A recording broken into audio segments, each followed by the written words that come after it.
సర్వకృపానిధియగు దేవుడు సకల ఆశీర్వాదములకు కారణభూతుడైనటువంటి దేవుని పేరట మీకందరికి కూడా వందనాలు. మీకందరికి కూడా శుభములు తెలియచేస్తూ ఉన్నాను. ప్రియమైన దేవుని బిడ్డలారా, ప్రతిదినము కూడా మనము కీర్తనల్లో ఉన్నటువంటి మాటలు మనం ధ్యానం చేస్తూ వస్తున్నాం. గడిచిన కాలంలో మొదటి కీర్తన మొదటి చరణంలో ఉన్నటువంటి మాటలను మనము ప్రభు సన్నిధిలో ధ్యానం చేస్తూ వస్తున్నాం. అనుదిన కీర్తనల ధ్యానంలో మరొక సమయాన్ని మంచి అవకాశాన్ని ప్రభు కలుగు చేశారు. ఆయన సన్నిధిలో తిరిగి మొదటి కీర్తన 2వ చరణములో ఉన్నటువంటి మాటలను చదువుకొని ప్రార్థనాపూర్వకంగా ఆ మాటలు మనం ధ్యానం చేద్దాం. ప్రభు గ్రంథ ధ్యానాలలో మనకు ఆయన అనేక పాఠాలు నేర్పించడానికి, ఆయన యొక్క ఉద్దేశాలు మన పట్ల ఏమై ఉన్నవో తెలియపరచడానికి ప్రభు మంచి సమయాన్ని, అవకాశాన్ని ప్రభు కల్పించారు. ఈ సమయంలో మన వాక్యంలోకి వెళ్దాం. మొదటి కీర్తన 2వ చరణంలో ఉన్నటువంటి మాటని నేను చదువుతూ ఉన్నాను. యెహోవా ధర్మశాస్త్రమునందు ఆనందించుచు దివారాత్రములు దానిని ధ్యానించువాడు ధన్యుడు. ప్రార్థన చేసుకుందాం. కృపగల తండ్రి, దయగల తండ్రి, పరిశుద్ధుడా, మీకు వందనాలు. అనుదినము గ్రంథ ధ్యానం చేయటానికి మొదటి కీర్తన నుంచి ప్రారంభించటానికి అయ్యా మీరు మాకు అవకాశం కల్పించారు. ఆ క్రమంలో నాయన మొదటి కీర్తన మొదటి చరణాన్ని ముగించుకొని మొదటి కీర్తన 2వ చరణంలోకి మీరు రావటానికి మీరు కృప చూపించారు. మేము స్తుతిస్తున్నాం, మిమ్మల్ని కీర్తిస్తున్నాం, మిమ్మల్ని ఘనపరుస్తున్నాం. ఈ యొక్క సమయంలో చదవనటువంటి మాటలను మేము ధ్యానం చేయటానికి మీ ఆత్మ సహాయం దయచేయండి. దాసును మరుగుపరిచి మీరు మాత్రమే వివరించి మాట్లాడమని, తద్వారా బలపడటానికి, ఆత్మీయ పాఠాలు నేర్చుకొని ఆత్మ సంబంధులుగా జీవించడానికి కృప దయచేయమని యేసుక్రీస్తు నామములో అడిగి వేడుకుంటున్నాము తండ్రి, ఆమేన్. ప్రియమైన దేవుని బిడ్డలారా, ఈరోజు మనం చదువుకున్నటువంటి మాటల్లో యెహోవా ధర్మశాస్త్రమునందు ఆనందించుచు, ఆనందించాల్సినటువంటిది ఎక్కడ ఆనందించాలి, ఎప్పుడు ఆనందించాలి, ఏ విధంగా ఆనందించాలి, ఎవరిని బట్టి ఆనందించాలి, ఏ విధంగా ఆనందించాలి అనే విషయాల కాడికి మనం వచ్చినప్పుడు దేవుడు మానవునికై ఇచ్చినటువంటి ధర్మశాస్త్రము, ఆ ధర్మశాస్త్రాన్ని బట్టి ఆనందించేటువంటి వారుగా ఉండాలి. మనకు ఆనందాన్ని అనుగ్రహించేటువంటిది లోకములో పలు విధమైనటువంటి ఆకర్షణలతో కూడినటువంటివి ఉంటాయి.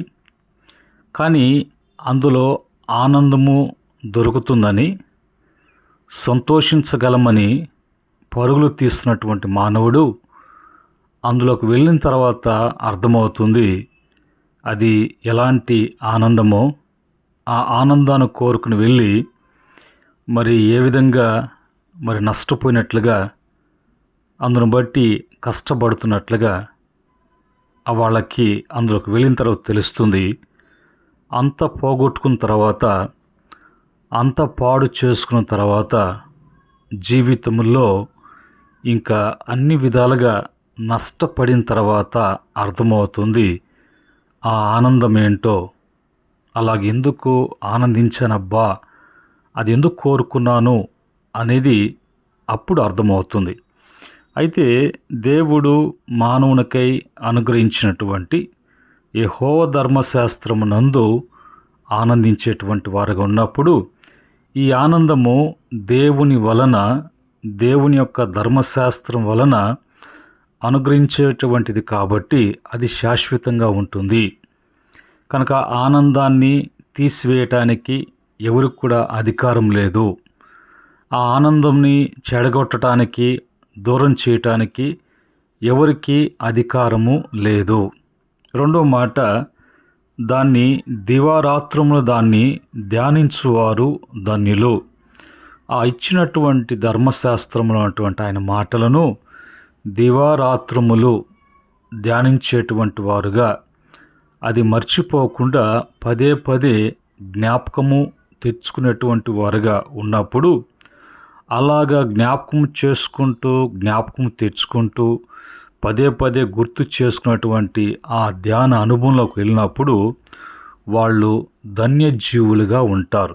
అంటే వాళ్ళు అదృష్టవంతులుగా వారి జీవితంలో ఎప్పుడు కూడా ఆనందముతో నింపబడినటువంటి హృదయాలుగా, జీవితాలుగా, కుటుంబాలుగా, ఒక మాటలో వాళ్ళు వర్ధిల్లేటువంటి వారుగా, కొదువు లేనటువంటి వారుగా ఉంటారు.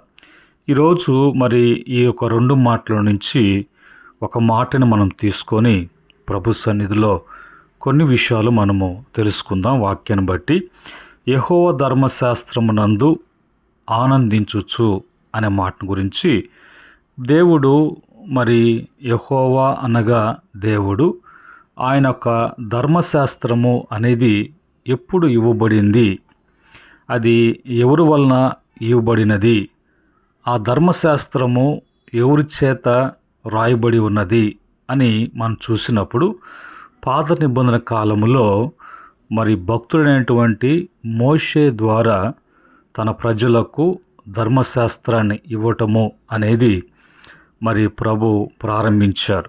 అందుకే నిర్గమకాండము 24వ అధ్యాయము 12వ వచనములో ఆ యొక్క అధ్యాయం చదువుతున్నప్పుడు, నిర్గమకాండము 16వ అధ్యాయం 4వ వచనములో, ద్వితీయోపదేశకాండము 1:5 ప్రకారంగా అక్కడ రాయబడినటువంటి మాటలు ఏమైనా ఉన్నాయంటే, అప్పుడు యెహోవా మోషేతో ఇట్లా, నీవు కొండ ఎక్కి నా యొద్దకు వచ్చి అచ్చట నుండుము, నీవు వారికి బోధించున్నట్లు నేను వ్రాసిన ఆజ్ఞలను, ధర్మశాస్త్రమును రాతి పలకలు నీకిచ్చేదను. చూడండి, ప్రభు ఆయన మొదటగా ధర్మశాస్త్రములో ఉన్నటువంటి ఆజ్ఞను పలకల మీద రాసి ఇచ్చినట్లుగా, ఆ తర్వాత ప్రభు మోషే గారి ద్వారా 5 గ్రంథాలని ప్రభు రాయించాడు.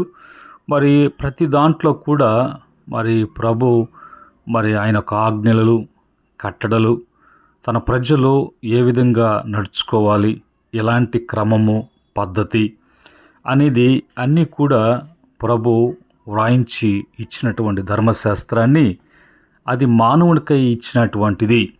భూమి మీద తన ప్రజలకు ఆయన ఇచ్చినటువంటి ధర్మశాస్త్రాన్ని వాళ్ళు పాటించాలి.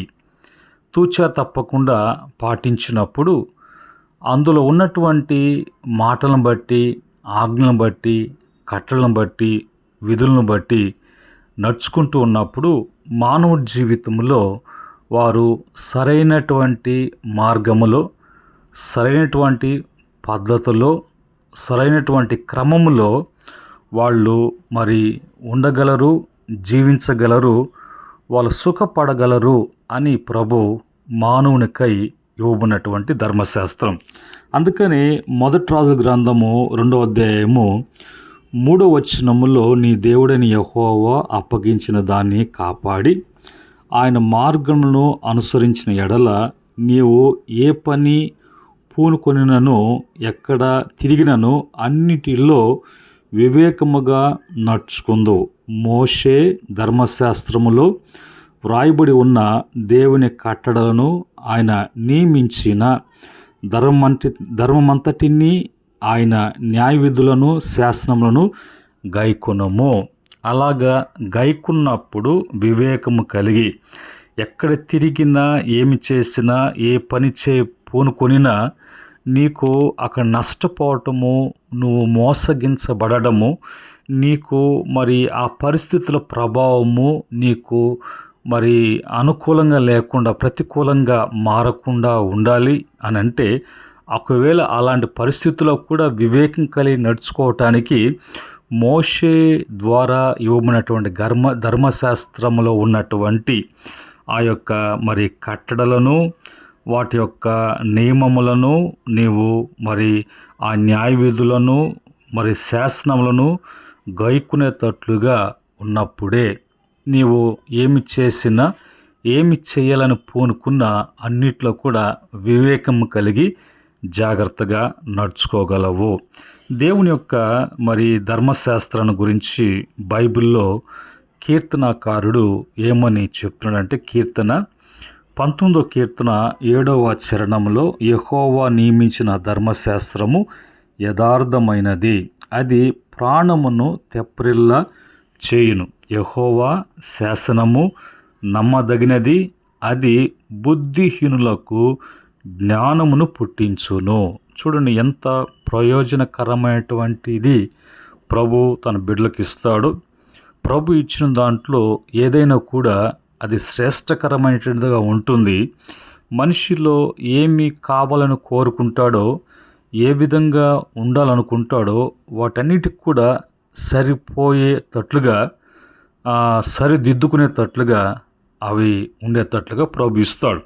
ఆ ధర్మశాస్త్రము మరి యథార్థమైనది, ప్రాణములను తెప్పరిల్ల చేయును. భారము అనేది లేకుండా, బాధ అనేది లేకుండా, కృంగిపోకుండా చేసేటువంటిది ఆయన యొక్క ధర్మశాస్త్రం. బుద్ధిహీనులు ఉన్నారు, భక్తిహీనులు ఉన్నారు, వాళ్ళకి జ్ఞానము అనేది వాళ్ళకి అందదు, ఆ జ్ఞానము అనేది వాళ్ళకి పట్టదు. అలాంటి వారికి కూడా జ్ఞానమును పుట్టించేటువంటి ధర్మశాస్త్రము యెహోవా మరి ఇచ్చినటువంటి ధర్మశాస్త్రం. వీటిని బట్టి మానవుడు మరి ఎలాగా ఉంటాడు అనంటే, భక్తుడు అంటాడు కీర్తన 37 కీర్తన 31వ చరణంలో, వారి దేవుని ధర్మశాస్త్రమును వారి హృదయములో నున్నది కనుక మరి వారి యొక్క అడుగులు జారవు.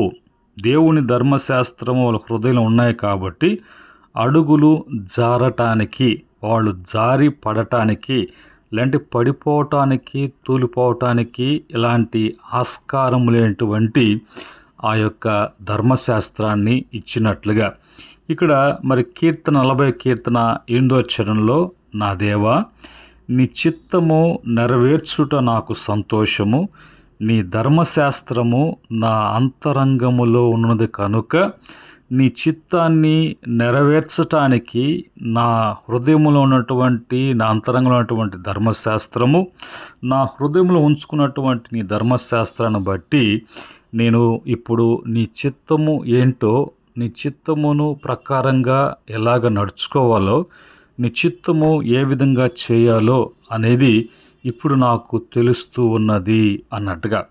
కనుక మానవునికి ఇచ్చిన ధర్మశాస్త్రములో బట్టి మానవుడు ఎలాంటి ధన్యుడు కాబోతున్నాడో, ఎలాంటి ధన్యతలు దేవుని వలన అనుగ్రహించబడుతుందో అని చూసినప్పుడు, కీర్తన 94వ కీర్తన 12వ చరణంలో, యెహోవా నీవు శిక్షించువాడు,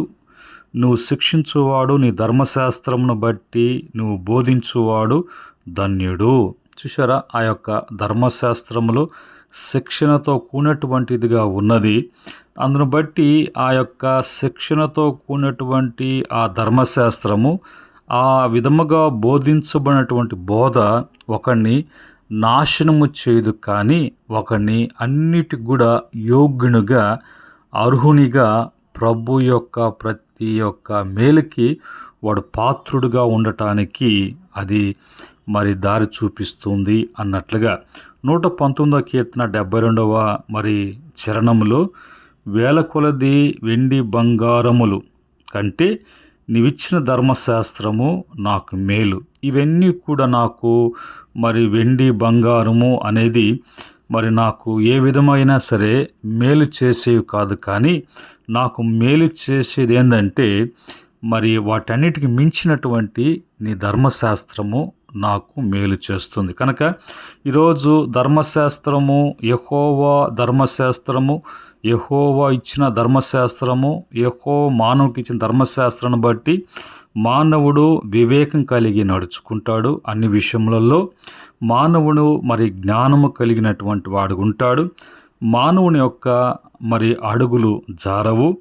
మానవుడు ఎప్పుడు కూడా ఆ ధర్మశాస్త్రాన్ని కలిగినటువంటి వాడు ధన్యుడిగా ఉంటాడు. మానవునికి ఎప్పుడు కూడా మేలు అనేది జరుగుతూ ఉంటుంది. కనుక ఆయన ధర్మశాస్త్రములో ఎప్పుడూ కూడా మరి సత్యమే ఉంటుంది. ఆ సత్యాన్ని బట్టి దేవునికి దగ్గరికి మరి రాబడతాడు అనే విషయము అర్థం కావాలి. 119వ కీర్తన 165వ చరణంలో నీ ధర్మశాస్త్రమును ప్రేమించు వారికి ఎంతో నెమ్మది కలదు. వారు తూలి తొట్టిలకు కారణమేమీ కూడా లేదు. తూలి తొట్టిల్లటకు ఎలాంటి కారణాలు ఎలాంటివి మరి ఏమీ కూడా ఉండవు. అతను నెమ్మది కలిగి జీవిస్తాడు. కనుక ఒక ధర్మశాస్త్రములో నెమ్మది ఉంది, జ్ఞానం ఉంది, బలం ఉంది, సత్యం ఉంది, మరి యథార్థత ఉన్నది.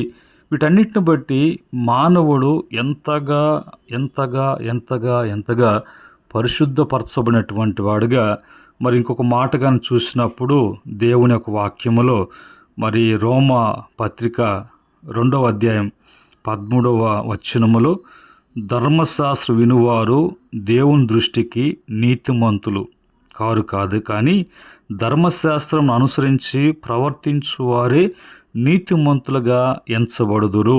ఇప్పుడు దేవుని యొక్క ధర్మశాస్త్రాన్ని బట్టి, ధర్మశాస్త్రాన్ని అనుసరించడాన్ని బట్టి మరి ధనులే కాకుండా, మరి జ్ఞానులే కాకుండా, వివేకులే కాకుండా, నెమ్మది కలిగినటువంటి వారే కాకుండా ఒక మాటలో నీతిమంతులుగా ఉంటారు, నీతిమంతులై ఉంటారు. కనుక దేవుని యొక్క నీతి వాళ్ళు కలిగినటువంటి వారు ఉంటారు. దేవుని నీతిని ధరించినటువంటి వారు ఉంటారు. కాబట్టి వాళ్ళు ఎప్పుడు కూడా ధన్యులే, వాళ్ళు మేలు అనుభవించేటువంటి వారుగా ఉంటారు. కనుక మరి ఈ యొక్క మొదటి కీర్తన 2వ చరణములో మొదటి లైన్లో ఉన్నటువంటి ధర్మశాస్త్రాన్ని ప్రభు ఎందుకు ఇచ్చాడు, ఎవరి కొరకు ఇచ్చాడు, ఆ ధర్మశాస్త్రం మానవుడికి మరి ఏం చేసి పెడుతుంది, మరి దానివల్ల ఏం జరుగుతుంది. అందుకని యేసుప్రభు వారు మత్తయి సువార్త 5వ అధ్యాయం 17వ వచనంలో కూడా అంటాడు, ధర్మశాస్త్రం నైనను ప్రవక్త వచనంలైనను కొట్టివేయటానికి నేను రావట్లేదు, కానీ వాటన్నిటిని కూడా నెరవేర్చుటకు నేను వచ్చాను. అవన్నీ కూడా నెరవేర్చబడేంత వరకు మరి భూమి ఆకాశం ఒకవేళ గతించిపోవచ్చు, కానీ ధర్మశాస్త్రంలో జరగవలసినటువంటి ప్రతిదీ కూడా మానవ కోటి జీవితంలో అది మరి పొల్లైన తప్పిపోకుండా జరుగుతుంది.